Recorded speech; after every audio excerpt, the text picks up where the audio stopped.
ये खबर KR मंगलम university द्वारा प्रस्तुत की गई है। Industry Jagdish Pawar. I am from Karnataka, Haveri, Hangal. On the 16th July, they have published my original OMR sheet as like this, in which I have attempted only the 41 questions. Actually, I have attempted 165 questions out of 180 questions, which gives me 668 marks as per the final answer key. But what happens is that they have shown that only 41 questions have been attempted and minus 11 result has been declared. But I don't know how the OMR sheet has been many loopholes are there in this OMR sheet. Now I can't understand what should I do with this OMR. How should I fight?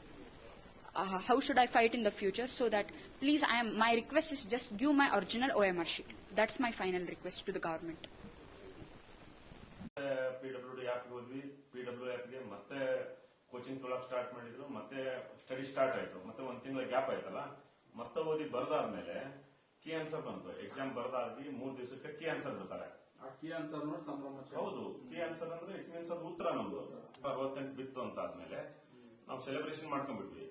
ಅದಾದ್ರೆ ಈಗ ಬಂದಿರೋ result ನೋಡಿದ್ರೆ -11 ಅಂದ್ರೆ 3 ವರ್ಷ ಅವ್ರ ಮಗಳದ್ದು question ಏನಂದ್ರೆ 3 ವರ್ಷ ನಾನು ಏನ್ ಮಾಡಿದೆ, ಓದ್ಲಿಲ್ವಾ ನಾನು? ಹಂಗಿದ್ರೆ ನನ್ನ ಯೋಗ್ಯತೆಗೆ 1 ಮಾರ್ಕ್ಸ್ ತೊಗೊಳಕ್ ಆಗಲ್ವಾ ಅಂತಾರೆ.